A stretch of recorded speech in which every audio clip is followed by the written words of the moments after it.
see such a great crowd here.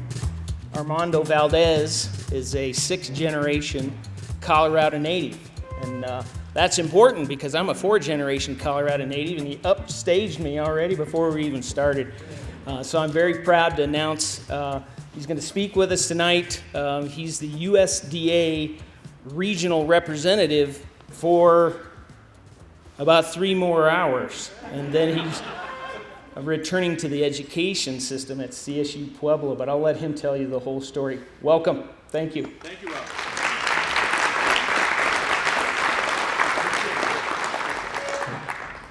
Well, good evening, everyone. How are you doing tonight? It's great to be here. Yes, I am Armando Valdez, and I'm actually on the job with USDA a little bit longer than 3 hours.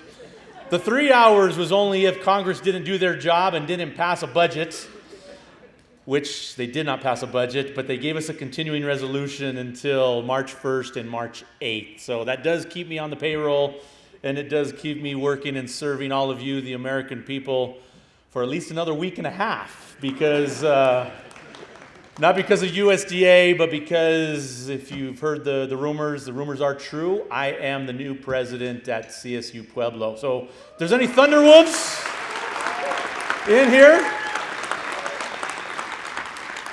I want to say thank you for the warm reception. Let me just a little bit. Perfect. I'm very excited, very excited. I'm excited about the role that I'm in right now. I've been telling people that it's extremely bittersweet to be leaving this role because I love it. You know, it fits my skill set so well.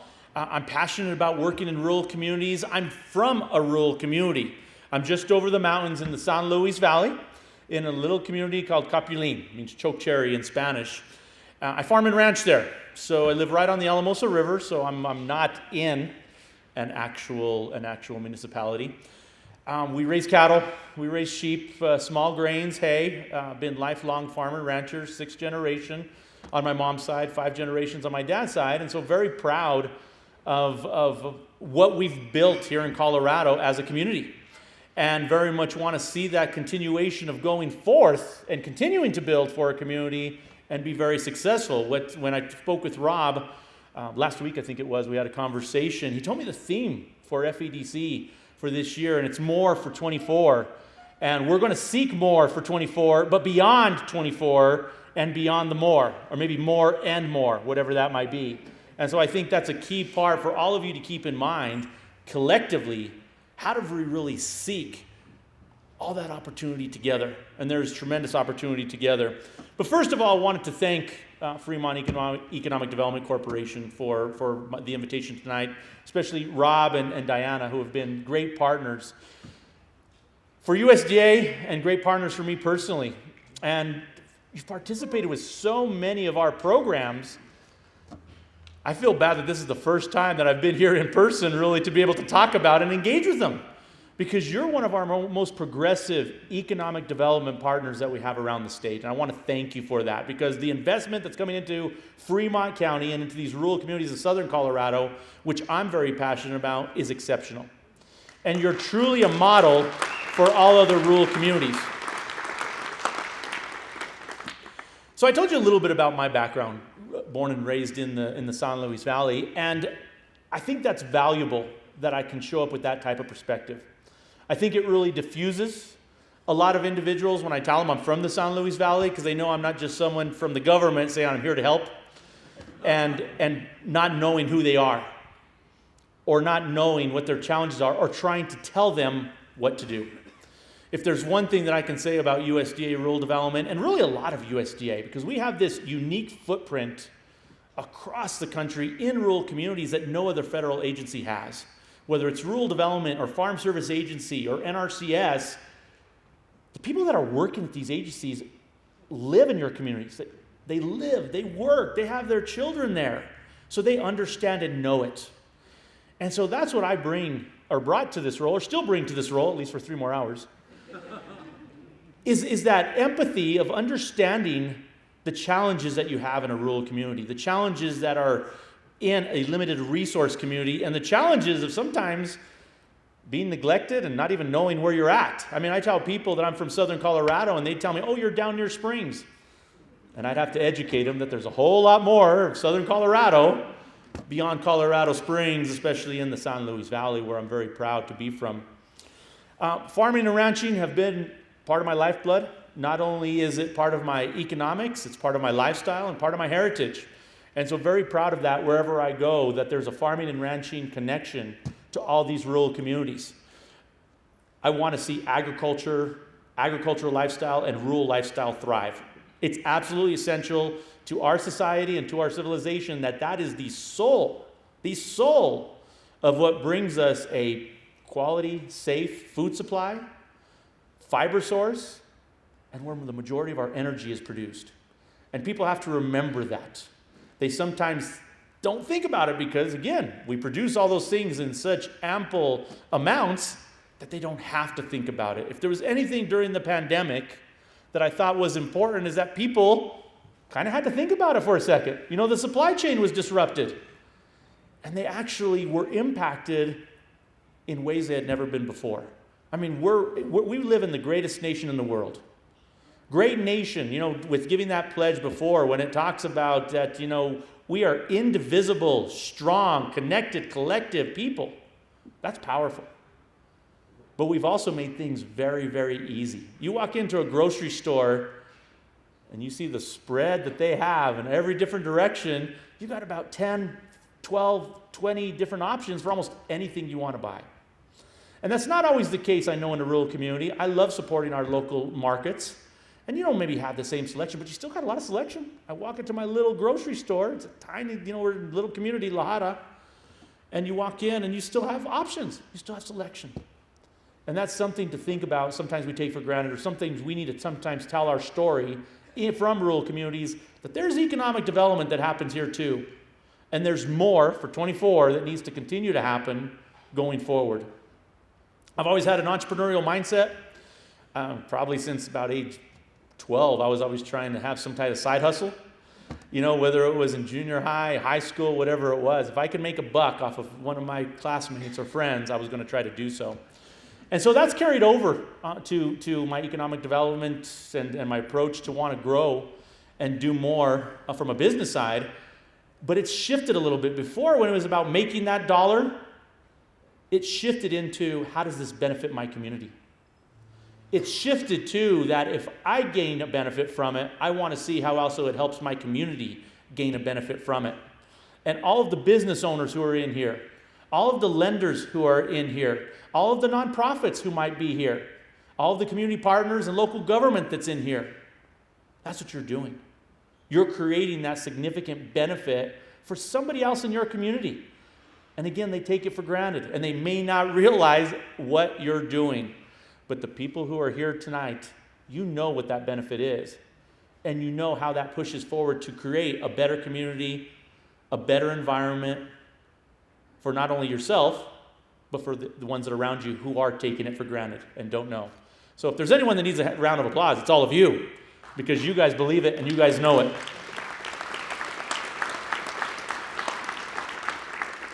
So when I tell people I'm from USDA, the first thing, especially even if they're from a rural community, they probably don't know what we do.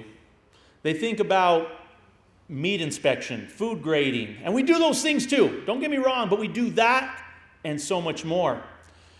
So I'm not FSA. If you're into farm production agriculture, farming, ranching, that's the agency you're going to go to for those programs. If you're into water efficiency, land conservation, that's not me either.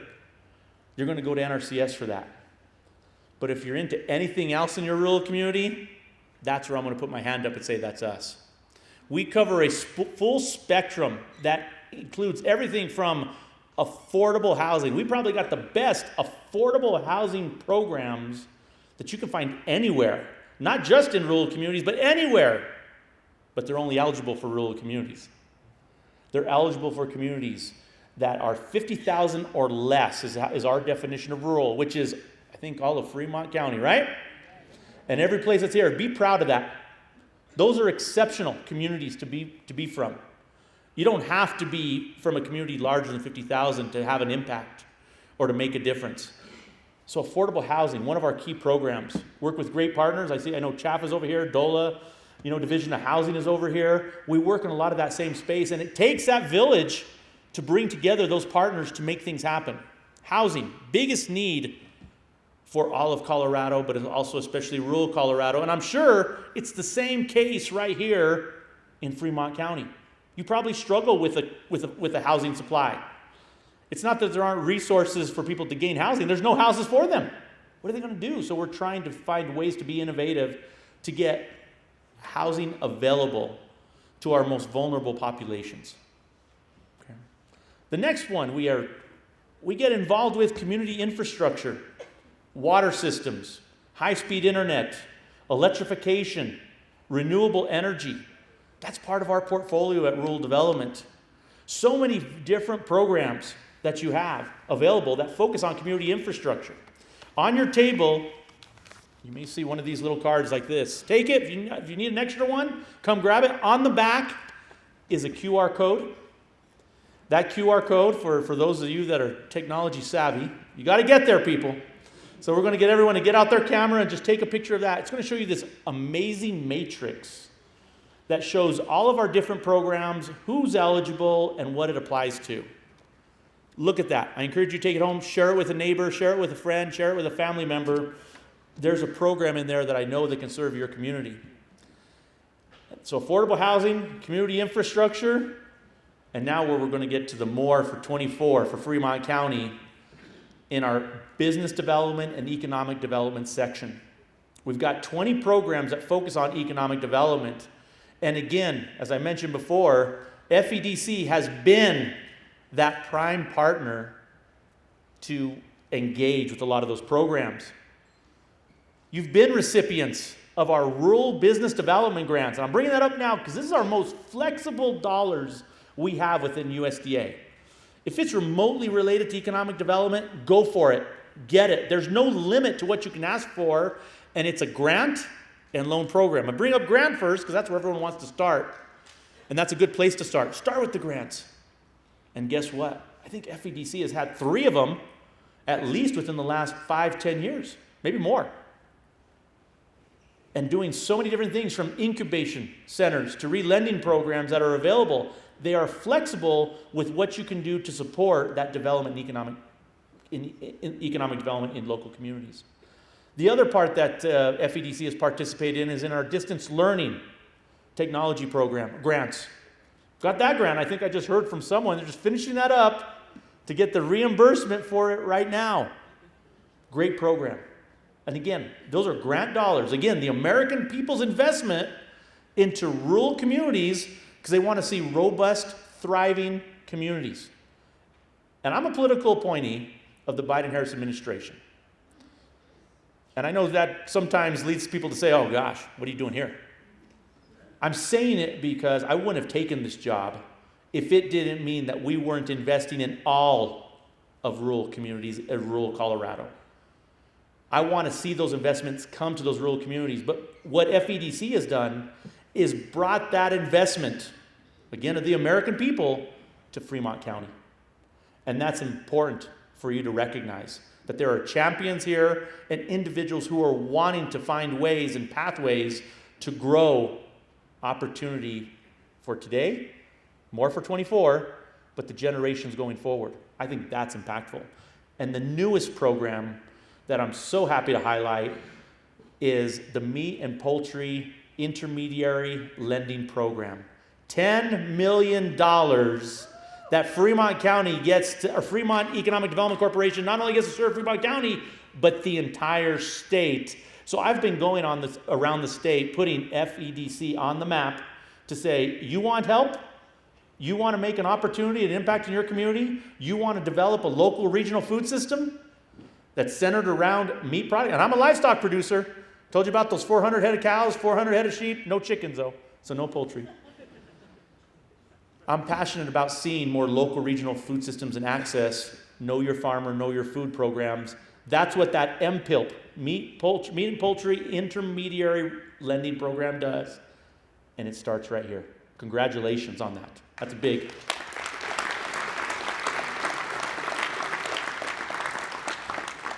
Notice that word I used in there, intermediary. Intermediary.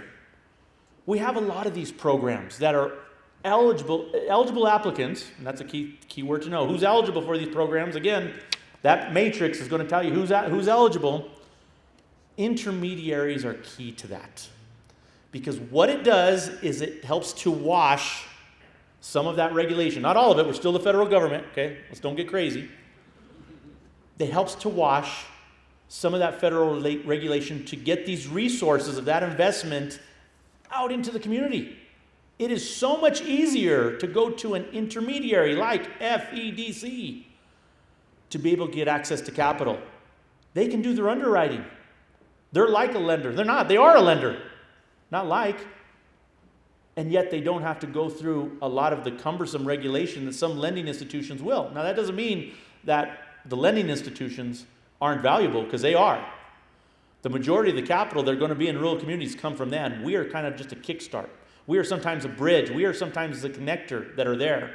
And we have guaranteed loan programs that will work with any lender that's Federal Reserve regulated, which is all those local rural lenders.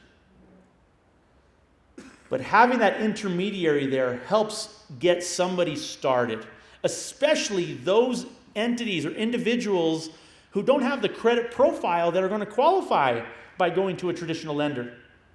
So they can come to an intermediary like Fremont Economic Development Corporation and get that start to where they can build that credit profile that they can go out to a local lender at some point in time. That's what we're doing. Remember, there's all these layers, coordination, working together. We're not here to compete. We're here to enhance and try to find those programs that fill voids that are being served at this time. That's the partnership. But we need those intermediaries. Without a Fremont Economic Development Corporation, I couldn't do my job. The programs that I have would be essentially worthless, because we need those partners who are going to take the risk, really, to get out and say, hey, we're going to take a chance to get out there. That's how we mobilize these resources. That's how we're able to get this resource to Canyon City, Florence, these small little communities that maybe some people haven't heard about. You've heard about them, you know about them, and you know how important they are. But I guarantee you I know who has heard about them, and that's the FEDC. And so that's why they become your resource that's there. Big part about these entities like Fremont Economic Development Corporation. You chart the vision. How many of you are board members on FEDC? Can you see some hands? Who are board members? Those are the board members. Those are the people. Look at those hands who are there. People that are volunteering, I'm sure. I don't know that you paid. Probably volunteers, right? Volunteers who are there that are trying to, again, chart that vision. Chart that vision, again, as an enhancement. I talked about how USDA wants to enhance. Well, so does FEDC. Wants to enhance and chart that vision going forward. Because guess what? In a rural community, because I come from one, you got to play a lot of roles, right? Wear a lot of hats, however you want to put it. I'm sure those people that raise their hands are also on something else too in the community. And for those of you that didn't raise your hands, you're probably on a board, a committee, a commission of something that's serving your community. How many people volunteer for something, anything that benefits the community? Let's see those hands. Yeah, look at all those hands that are out there. That's what we need to clap for. So take that other hand and put it together with the one you raised. Because I'm here today, I want to say thank you. Thank you. That's what builds and strengthens a rural community. We cannot have talent drain from our communities. We've got to find pathways for the talented individuals to be able to leave and return, find ways to stay, access options that's there. I was very conscious about wanting to return to southern Colorado in the San Luis Valley. I'm a CSU Fort Collins Rammy. So that, yeah, we could clap to that too. They're part of the system. You know, I play nice with CSU Pueblo, CSU Fort Collins. It was a tremendous experience for me. I started my professional career in Fort Collins, and I loved Fort Fun, because that's what it was. A great time. But I knew that I was always going to return to the San Luis Valley in southern Colorado, because I knew I did not want to see that cycle of the talent leaving our communities and someone else getting the benefit from it. So if we're going to keep talent in our communities, we got to find opportunity for them. And I think more so than ever, more in 24, there is opportunities for all these remote options that you can do things from afar. Now, not everything can be remote, but some things can be. And we can find ways to keep them here in Fremont County and southern Colorado to be able to find that success to where they enhance. But it's also an FEDC that helps create those opportunities and chart that vision that's there. Charting that vision means helping coordinate business, industry, commerce, nonprofit in your community. Charting that vision means setting a master plan. And so if you aren't working on your master plan, start. It's a good time. Because that master plan helps with some of this coordination. Especially when resources are available, you know how to access them and how to put them to work quickly. And guess who leads a charge for something like that master plan? An FEDC. That's the vision that's needed. If you want to be serious about economic development, you got to commit resources to it, though. For those of you that farm and ranch, I'm sure you've primed a pump before. And if you didn't prime that pump, what happened? It didn't flow water. That's what this is. These programs I'm talking about, having an FEDC, you got to put water into that pump. Get it primed. And then once you get it primed and get it working, guess what it's going to do? It's going to flow water. And that water's going to pump. That's exactly what happens with economic development. It's also what happens in a place I'm going next with higher education. You get people prepared, people trained. That's part of priming that pump, especially for those first generation individuals that haven't had that opportunity. You prime that pump. How many people have ever primed a pump to get it going? All right, see, you people know what I'm talking about. I tell that story in Denver. They don't know what the hell I'm talking about. That's why I love coming back to my rural roots. And once it gets flowing, you really see it move. And we know how precious water is in our area. Well, that's the same thing about economic development. It's precious. But you got to commit resources. You got to prime it because that's your return on investment. And I know every business person in here understands return on investment because that's actually what's going to make a difference. That's what's going to be sustainable. Everyone talks about sustainability. I don't just want to see sustainability in rural Colorado. I want to see growth. I want to see expansion. I want to see additional pathways. You know, being from farming and ranching, and I'm a legacy farmer and rancher. People talk about how are we going to sustain farming and ranching? We got to do more than sustain. We got to find pathways into farming and ranching from people who don't have the background like I do. And we know the barriers to entry in a lot of these industries like farming and ranching, like construction, and other areas of economic development. That's what these programs do. And that's what Fremont Economic Development Corporation does. They help reduce those barriers to entry. They help provide access where access wasn't there before. Find your partner resources. I'm here to highlight USDA rural development, and we are a great partner. We want to be a partner. We're committed to rural. It's in our name. That's the excitement. That's the challenge. When I talk about the bittersweet about leaving this job, I love it. I love what I do. I was telling someone earlier that the best part of my job is I got to go across this beautiful state that we have here in Colorado, which is diverse in its own right. You go from the eastern plains to the central mountains to the western slope to the northwest, northeast, southwest, southeast, and then I can't forget my south central San Luis Valley. It's all different. Crops that we produce, the fruits and vegetables from the western slope to the traditional commodity crops to the livestock that we have here. It's also different, so keep paying your taxes because it's been great to travel the state on your dime. I appreciate that. But we're a good partner. Chaffa's a good partner. DOLA's a good partner. Your local lenders are good partners. Your credit unions are good partners. Your higher education institutions are good partners. Those are all good partners that have resources accessible and available for you to build some of those pathways. So we don't have the talent drain. We have opportunities for people to stay in our communities and not only sustain, but build, expand, grow. That's a big part of it. It benefits the whole community like we talked about before, but the key thing we want to start thinking about is what are we doing to create and build a value chain? What's that community value chain that's there? How does it support all the local retail? How does it support some of your commercial industrial areas, your light industrial, your heavy industrial? How does it serve that?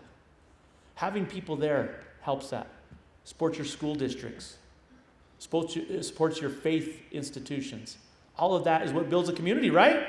So when we start talking about economic development, what are we really talking about? Community development. How many people love this community? Do you love your community? Yes. How many people love your community? You should. I love it too. I love my community and I love these communities. And so I'm one of those partner resources that you can use. And again, more for 24. The best time to look at more for 24 is right now. Here we are, January 19th, 2024. Got to get that right? More for 2024. Now is the best time to start building, growing, finding those pathways. And you have resources. I talked about it. FEDC, $10 million in that MPILP. The cycle's open right now for RBDG, so if you're not applying, apply. The application deadline is due February 28th. We are in a generational opportunity, a generational time that we haven't seen resources available to rural communities since the New Deal. Take advantage of them. You know, we have a democratic process. Whether you were for them or not, the democratic process, it passed. Now take advantage of the programs that are there. These are valuable programs that we can all benefit from because, again, it's the investment of us, the investment of the American people into our communities. Bring those resources here to Fremont County. Want to see those? You're building a foundation, and a foundation that is forward-looking. There was an old adage that I learned from a somewhat young age. I was probably, in my 20s sometime. And the world, I've figured out, this is kind of Armando's philosophy, so take it for what you will. The world is made up of kind of three different people: dreamers, doers, and dwellers. The dreamers have this idea going forward, but they never know how to put it into action. The doers, they're the ones that get things done, right? You can put another word in there if you want, but they get it done. And the dwellers are the ones that are always kind of thinking about what happened yesterday. And what I've known is that it doesn't take those three people, it takes a compilation of those three people. You've got to have dreamers to set that vision like I talked about. You've got to have doers that put that dream into action. And you've got to have dwellers that learn from mistakes, learn from the past. But you don't stay there. So the adage I learned is it's okay to look back, but don't stare. Go forward and put those three together, the dreamer, the doer, the dweller. Make it into a constructive position going forward. And maybe it's my optimism. I'm an internal optimist. And it's probably the farmer in me. What are the 2 best years for farmers? I'm bringing out all my little liners, one-liners today and everything. The farmer has 2 best years. 20 years ago and next year. Those are the 2 best years for a farmer. Because how many times have you seen a farmer lose a crop, fail, calf die, whatever it is, and they're willing to try it again because they know, well, maybe it's part of that insanity, right? That insanity of farming. But it's also because they're optimists. They want to go forward. That's what you're doing. You're building that foundation to really go forward. And there's a lot of excitement, a lot of energy. Every seat in this house is almost filled tonight because you believe in that future of what Fremont County not is, but is going to be. But you're using that foundation of what Fremont County is to create it what you want it to be. You're trying to get from your current state to what your desired state is. So a big part of the conversation, what I hope you take forward is, what is that desired state of what you want Fremont County to be? And I see this amazing young little one right over here in front. Isn't that really what we're building that desired state for? Or for those next generations? And then it's going to be their responsibility to build it for that next generation. Rob and I both were proud about our multi-generations, right? Those multi-generations. Well, we're only here because those previous generations created that pathway for us. We need to take that as our responsibility going forward to ensure that there's another 4 generations, 6 generations of success passing that forward. This is a launching point. get to your desired state, I am here to help. Thank you so much for the invitation, and I'm in for more for 24. Appreciate everyone and would love to meet you tonight. So if we get a chance, come and say hello. Thank you, everyone. And as my last request as state director, pick up one of these cards, take it with you, hit the QR code, and then pass it on to someone else. Thank you, everyone. Appreciate you.